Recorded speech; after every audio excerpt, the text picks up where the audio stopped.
ओम शांति। 25 मई 2026 बाबा के महावाक्य। मीठे बच्चे, अपने आप से पूछो कि मैं कर्मेंद्रिय जीत बना हूँ। कोई भी कर्मेंद्रिय मुझे धोखा तो नहीं देती है।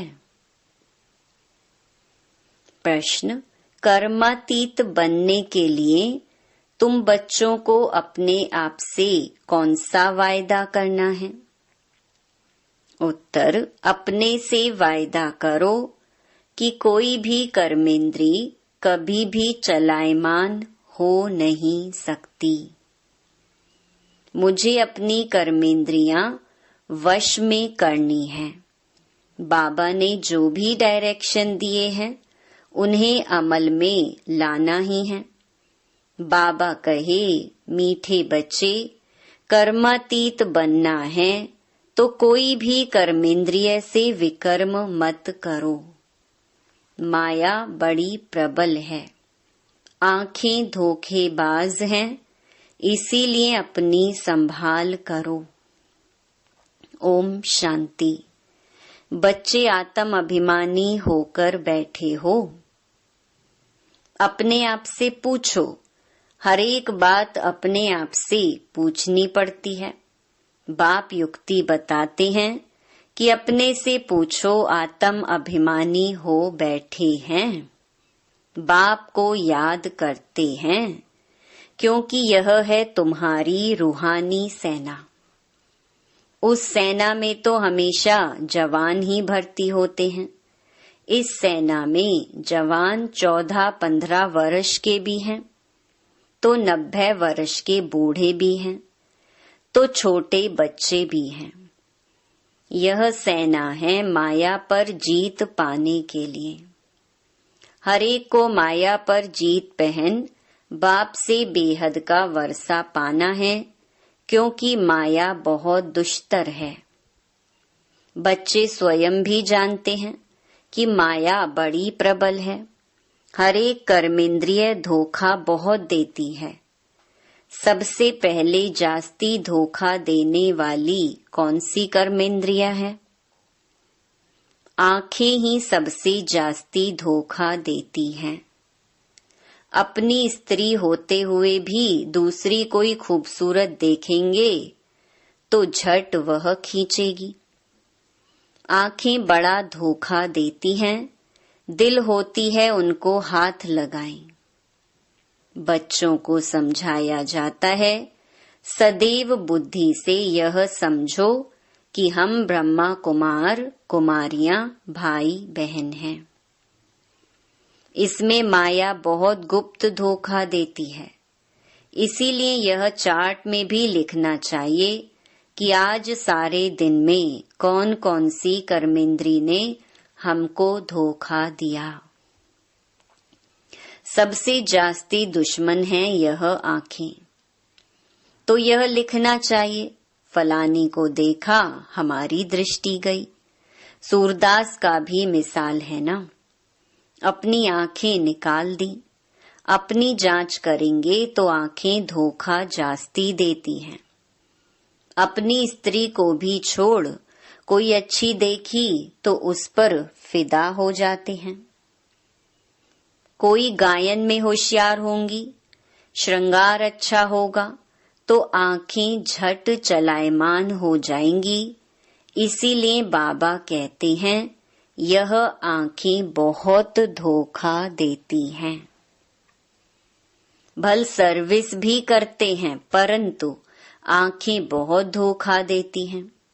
इस दुश्मन की पूरी जांच रखनी है, नहीं तो समझो हम अपने पद को भ्रष्ट कर लेंगे। जो समझदार बच्चे हैं उनको अपने पास डायरी में नोट करना चाहिए। फलानी को देखा तो हमारी दृष्टि गई, फिर अपने को आपे ही सजा दो। भक्ति मार्ग में भी पूजा के टाइम बुद्धि और तरफ भागती है तो अपने को चूटी चुटकी से काटते हैं। तो जब कोई ऐसी स्त्री आदि सामने आती है तो किनारा कर लेना चाहिए, खड़े होकर देखना नहीं चाहिए। आंखें बहुत धोखा देने वाली हैं, इसलिए सन्यासी लोग आंखें बंद कर बैठते हैं। स्त्री को पिछाड़ी में, पुरुष को आगे में बिठाते हैं। कोई ऐसे भी होते हैं जो स्त्री को बिल्कुल देखते नहीं हैं।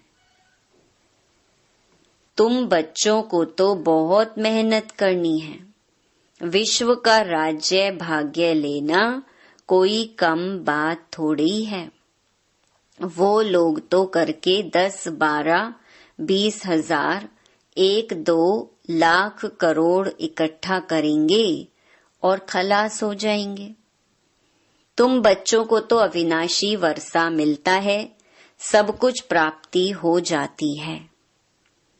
ऐसी कोई चीज नहीं रहती जिसकी प्राप्ति के लिए माथा मारना पड़े।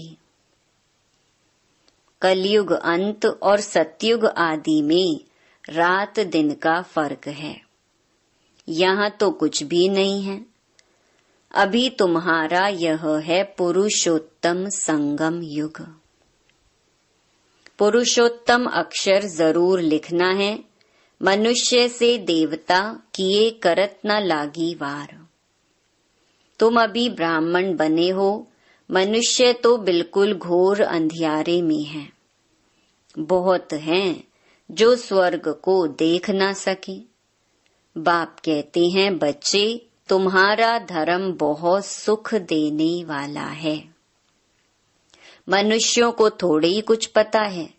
भारतवासी भी भूल गए हैं कि हेवन क्या चीज है। क्रिश्चियन लोग भी खुद कहते हैं हेवन था। इन लक्ष्मी नारायण को गॉड गॉडेस कहते हैं ना, तो जरूर गॉड ही ऐसा बनाएंगे। तो बाप समझाते हैं मेहनत बहुत करनी है। रोज अपना पोता मेल देखो, कौन सी कर्मेंद्री ने हमको धोखा दिया। मुख भी बहुत धोखा देता है। आगे कचहरी होती थी, सब अपनी भूल बताते थे। हमने फलानी चीज छिपाकर खा ली। अच्छे अच्छे बड़े घर की बच्चियां बतला देती हैं, ऐसे ऐसे माया वार करती है। छिपाकर खाना भी चोरी है। सो भी शिव बाबा के यज्ञ की चोरी, यह तो बहुत खराब है। कख का चोर सो लख का चोर। माया एकदम नाक से पकड़ती है। यह आदत बहुत बुरी है। बुरी आदत होगी तो हम क्या बनेंगे। स्वर्ग में जाना कोई बड़ी बात नहीं है, परंतु उसमें फिर मर्तबा भी तो है ना। कहाँ राजा कहाँ प्रजा, कितना फर्क है। तो कर्मेंद्रियां भी बहुत धोखा देने वाली हैं, उनकी संभाल करना चाहिए। ऊंच पद पाना है तो बाप के डायरेक्शन पर पूरा चलना है। बाप डायरेक्शन देंगे, माया फिर बीच में आकर विघ्न डालेगी। बाप कहते हैं भूलो मत, नहीं तो अंत में बहुत पछताएंगे। नापास होने का फिर साक्षात्कार भी होगा। अभी तुम कहते हो हम नर से नारायण बनेंगे, परंतु अपने से पूछो, अपना पोता मेल निकालो। बहुत हैं जो मुश्किल समझकर अमल में लाते हैं, परंतु बाबा कहते हैं इससे तुम्हारी उन्नति बहुत होगी। सारे दिन का पोता मेल निकालना चाहिए। यह आंखें बहुत धोखा देती हैं। कोई को देखेंगे तो ख्याल आएगा यह तो बहुत अच्छी है, फिर बात करेंगे। दिल होगी उनको कुछ सौगात दूं, यह खिलाऊं, वही चिंतन चलता रहेगा। बच्चे समझते हैं इसमें मेहनत बहुत बड़ी है। कर्मेंद्रियां बहुत धोखा देती हैं। रावण राज्य है ना। बाप कहते हैं वहां चिंता की कोई बात नहीं होती है, क्योंकि रावण राज्य ही नहीं। चिंता की बात ही नहीं। वहां भी चिंता हो तो फिर नरक और स्वर्ग में फर्क ही क्या रहे। तुम बच्चे बहुत बहुत ऊंच पद पाने के लिए भगवान से पढ़ते हो। बाप समझाते हैं माया निंदा कराती है। तुमने अपकार किया, मैं उपकार करता हूँ। बच्चे, तुम अगर कुदृष्टि रखेंगे तो अपना ही नुकसान करेंगे।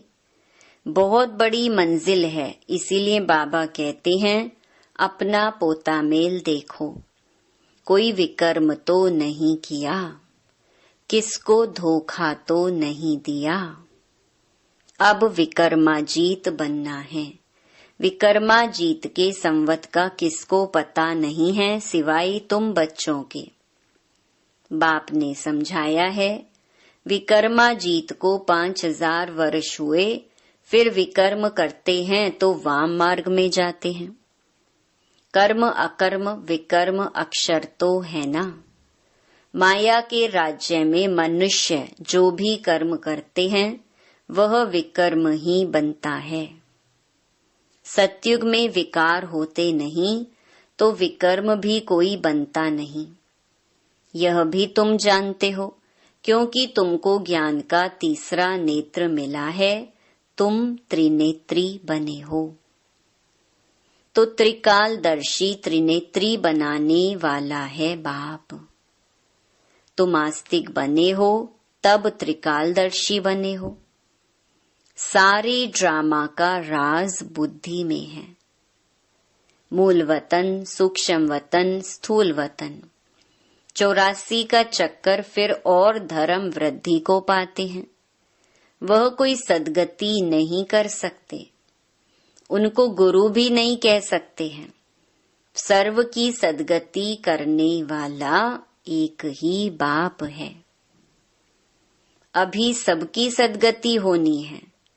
वह धर्म स्थापक कहे जाते हैं, गुरु नहीं। धर्म स्थापक धर्म स्थापन करने के निमित्त बने हैं, बाकी सद्गति थोड़े ही करते हैं। उनको याद करने से कोई सद्गति नहीं हो सकती, विकर्म विनाश नहीं हो सकते। वह सब है भक्ति। तो बाप समझाते हैं माया बड़ी दुष्टर है, इस पर ही लड़ाई होती है। तुम हो शिव शक्ति पांडव सेना। तुम सब पंडे हो, शांति धाम सुख धाम का रास्ता बताते हो। गाइड्स तुम हो, कहते हो बाप को याद करो तो विकर्म विनाश होंगे। और फिर दूसरे तरफ अगर कोई पाप कर्म करेंगे तो 100 गुना पाप लग जाएगा। जितना हो सके कोई विकर्म नहीं करना चाहिए। कर्मेंद्रियां धोखा बहुत देती हैं। बाप हरेक की चलन से समझ जाते हैं। बच्चों को माया के तूफान आते हैं, स्त्री पुरुष समझने से ही तूफान आते हैं।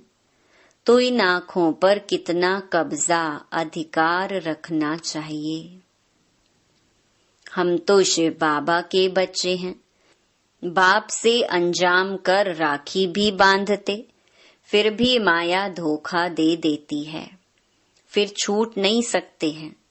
कर्मेंद्रियां जब वश हो तब कर्मातीत अवस्था हो सके। कहना तो सहज है कि हम लक्ष्मी नारायण बनेंगे, परंतु समझ भी चाहिए ना। बाप कहते हैं डायरेक्शन पर अमल करो, बाबा बाबा करते रहो। बाबा से हम पूरा वर्षा लेंगे। ऐसा टीचर कभी भी कहाँ भी नहीं मिलेगा।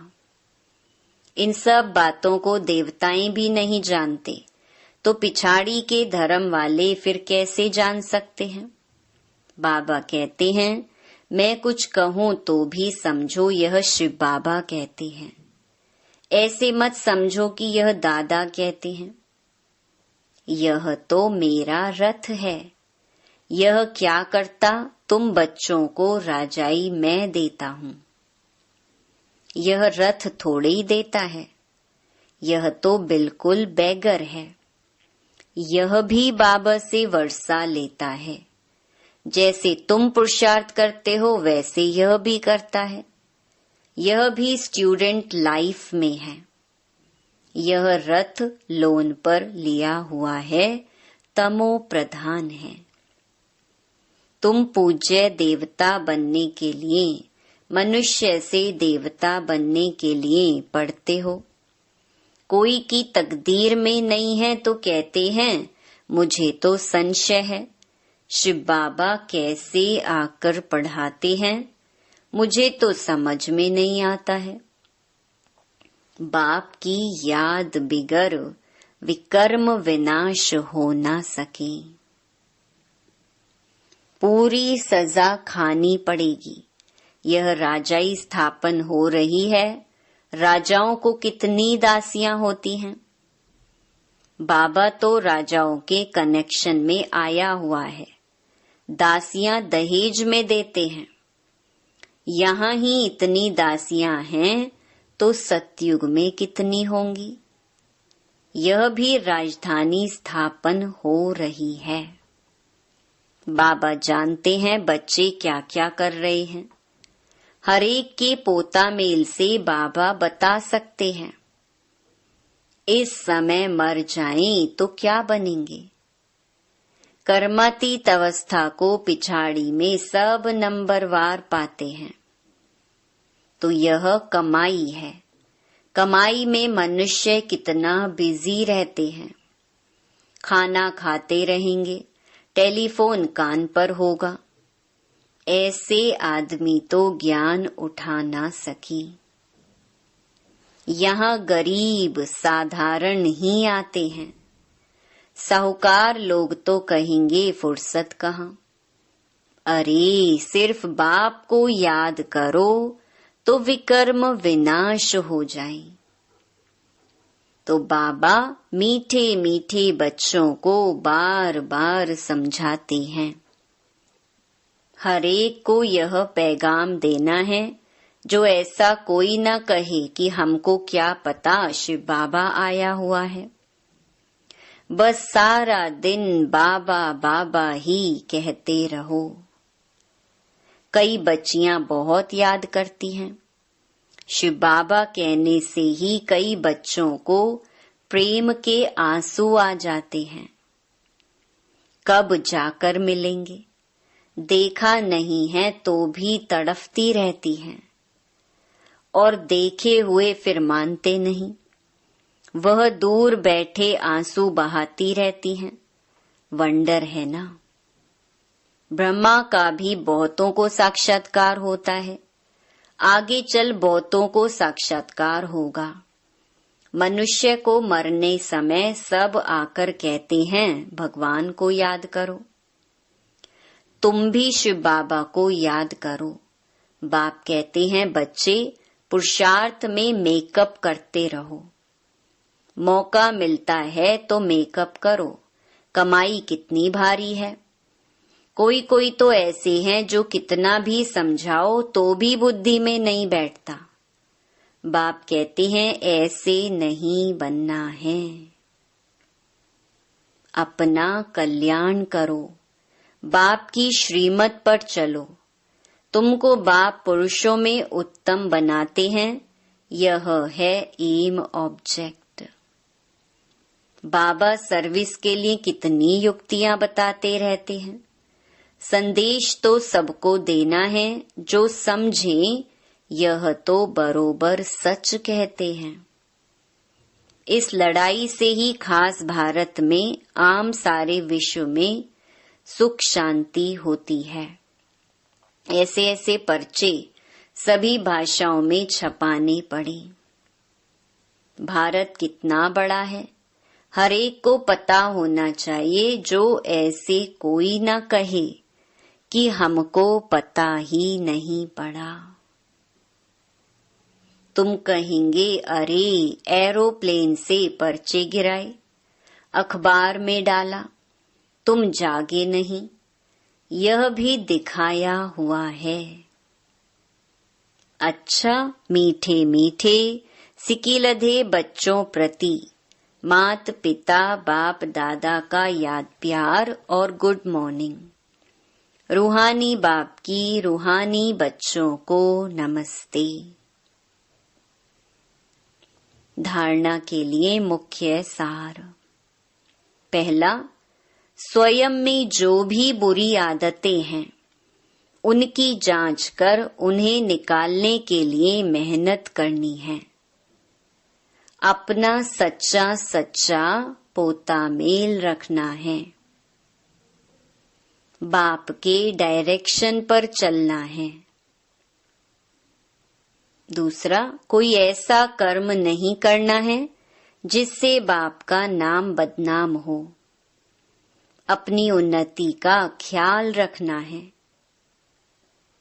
जरा भी कुदृष्टि नहीं रखनी है। वरदान, स्थूल व सूक्ष्म में हर फरमान को पालन करने वाले संपूर्ण फरमान बरदार भव। स्थूल फरमान पालन करने की शक्ति उन्हीं बच्चों में आ सकती है जो सूक्ष्म फरमान पालन करते हैं। सूक्ष्म और मुख्य फरमान है, निरंतर याद में रहो व मन वचन कर्म से पवित्र बनो। संकल्प में भी अपवित्रता व अशुद्धता ना हो। यदि संकल्प में भी पुराने अशुद्ध संस्कार टच करते हैं तो संपूर्ण वैष्णव व संपूर्ण पवित्र नहीं कहेंगे। इसलिए कोई एक संकल्प भी फरमान के सिवाय ना चले तब कहेंगे संपूर्ण फरमान बरदार। स्लोगन, बाप को जानकर दिल से बाबा कहना यह सबसे बड़ी विशेषता है। ये अव्यक्त इशारे सदा अचल अडोल एकरस स्थिति का अनुभव करो। एकरस स्थिति बनाने के लिए कर्म योगी बनो। कर्म योगी के आगे कोई कैसा भी आ जाए वह स्वयं सदा न्यारा और प्यारा रहेगा। नॉलेज द्वारा जानेगा, इसका यह पाठ चल रहा है। वह अच्छे को अच्छा समझकर साक्षी होकर देखेगा और बुरे को रहमदिल बन रहम की निगाह से परिवर्तन करने की शुभ भावना से साक्षी होकर देखेगा। यही एकरस स्थिति बनाने का साधन है। अच्छा, ओम शांति।